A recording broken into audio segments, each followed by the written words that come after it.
O que essas notícias provocam na gente? A gente acabou de passar por uma pandemia.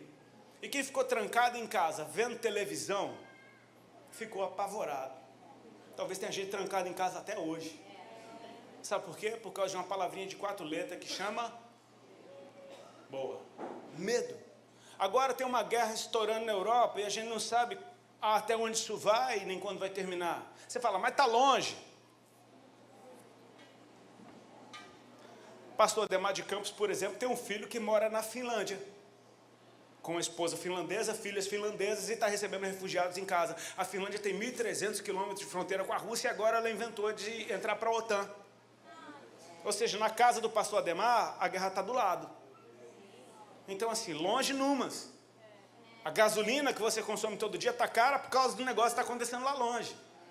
Então, o que é que guerra provoca na gente? É uma notícia de uma palavrinha de 4 letras. Vocês serão mortos? Medo. Se odiarão? Medo. Medo. Medo. Medo. Medo. Medo. Medo. Medo crescendo. Porque uma notícia de medo em cima da outra, pelo amor de Deus, cara, é medo, medo, medo crescendo. Agora, tem uma coisa na Bíblia que a Bíblia diz que lança fora o medo. O que é que lança fora o medo? O perfeito amor lança fora o medo. Amém? O interessante é que nesse texto Jesus falou, ele disse que o amor iria esfriar. Então, meu amigo, até isso vai ficar mais difícil, porque se o amor lança fora o medo e o amor está esfriando, então o medo vai crescer. Mas vai sobrar um cheirinho no tanque, velho. Porque o evangelho será pregado em toda parte, mesmo com tudo isso. E aquele que for fiel até o fim, será salvo. Repete comigo, até o fim. Toda vez que a gente fala de envio de missionário, a gente sempre pensa em geografia, ser enviado daqui para lá, ser enviado daqui de Bertioga para a África, daqui para o sertão, daqui para a Índia, daqui para algum lugar. E eu quero te propor que Deus pode estar te enviando para um tempo. Eu creio que eu sou um missionário para esse tempo. Não interessa aonde for. É para essa geração que eu fui enviado. Esse é o meu envio. Indo por todo o mundo, eu vou pregar o evangelho. Amém? Mas tem um destino. Qual é o destino? Aquele que for fiel até... Pronto. Então você entende agora para onde Deus te enviou. Os fiéis são enviados para o fim. Amém? Então tem um envio. É para o fim, cara. Eu tenho um destino. É o fim. E eu tenho uma boa notícia para te dar. O fim é bom. Amém? Porque fim fala de conclusão e não de término. Conclusão de algo para que outra coisa comece a acontecer. Amém? Então o fim desse tempo é bom, porque um novo tempo vai começar. Amém? E eu preciso olhar essas coisas com bons olhos, esperar, porque se a criação anseia com expectativa pela manifestação dos filhos de Deus, cara, eu tenho que ansiar com expectativa pela manifestação do Filho de Deus. Ou seja, essa é a introdução mais longa da minha vida. Se Jesus hoje, pela fé que nós o experimentamos, é bom, imagina quando você vê-lo face a face. Quando não precisar mais ninguém ensinar, esse aí é o seu Salvador, cara. Esse é aquele que entrou na sua casa naquele dia. Esse é aquele que te curou daquela doença. Esse. É preciso ansiar por esse dia. Amém? Deixa eu tomar meu coco. Meu Deus. Um coco. Doce. Eu não esqueci do texto que a gente leu. Amém? Diante desse negócio queimando dentro de mim, esse texto saltou aos meus olhos esses dias. Um clássico da Bíblia. Que tem aquele perigo da gente ler tanto que a gente esquece que aconteceu. Cara, Jesus andou sobre as águas e Pedro também. Cara, tem alguns elementos aqui que são demais. Eu te peço, por favor, tenha paciência comigo, porque eu gosto de falar de coisas legais. É muito legal isso aqui, amém? Isso aconteceu. Jesus, certa vez, ele disse: em verdade vos digo que aquele que crê em mim fará essas mesmas obras que eu faço, só que as fará ainda maiores, porque eu vou para o Pai.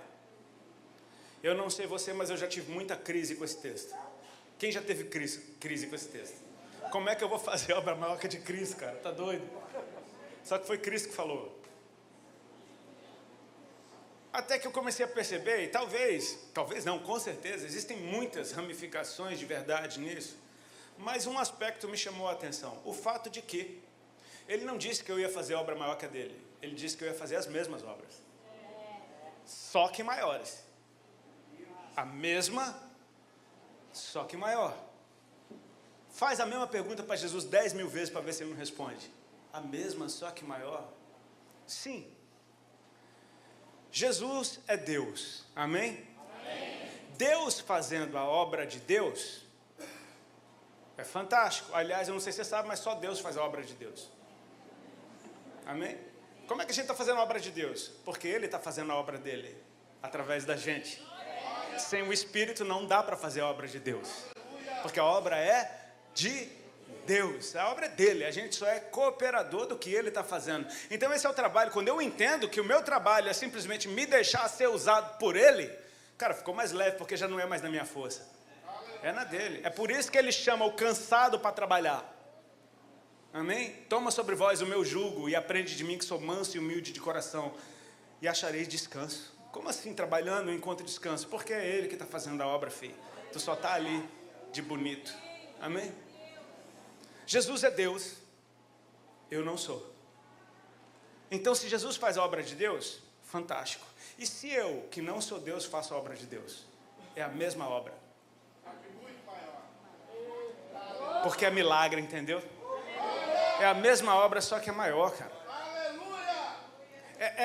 É um cara que fez 10.000 cursos na universidade, escreveu um livro sobre aquela área, e você fala: cara, esse cara estudou muito, realmente esse livro condiz com tudo que ele estudou. Aí vem eu, que não tenho nem 2º grau completo, e pelo Espírito eu escrevo o mesmo livro. É o mesmo livro, só que o milagre é bizarro. Então você vai ver Jesus andando sobre as águas, e Jesus é Deus, ele faz o que ele quer, amém? Ele vem, meu irmão, tirando onda em cima das águas. E aí vem Pedro, que não é Deus, e anda também. Então já tem umas coisas muito legais aqui nesse texto. Isso é legal, amém? A gente precisa achar a Bíblia legal. Dentre muitas coisas, cara, isso tem que ser legal. A Bíblia diz que quem tem o prazer na lei, prazer nisso, cara, tem que se fascinar com esse negócio. Tem um outro elemento que eu acho demais aqui: o fato disso nunca ter acontecido antes e não aconteceu depois. Foi só ali, uma vez na história, que Jesus andou sobre as águas e Pedro andou também. Nunca ninguém mais inventou de fazer isso, nem ele, nem ninguém. É um evento único, singular, amém? Que só por isso já merece bastante atenção. E uma outra coisa que para mim me chama a atenção são esses shows que Deus dá. Por que eu vou chamar de show? Milagre, meu irmão. Quando a gente pensa no milagre, a gente chama por um milagre, a gente está numa situação desesperadora, onde o possível, segundo as nossas forças, não resolve. A gente precisa de uma intervenção do Deus do impossível, fazendo algo que ninguém pode fazer no lugar dele. Ou seja, um cego enxergar, milagre. Um paralítico voltar a andar, milagre. Um leproso ser curado imediatamente, milagre. Comida multiplicando sem ninguém explicar, milagre. Um morto ressuscitar, milagre. O fluxo de sangue de uma mulher estancar só porque ela tocou na roupa de Jesus, milagre, milagre. Ele dá uma palavra e o cara está curado lá dentro da casa do outro, milagre. Milagre resolve problema, milagre manifesta o reino, as coisas se estabelecem na ordem, amém? Você concorda comigo que Pedro andando sobre as águas é um baita de um milagre? Que não resolveu problema algum?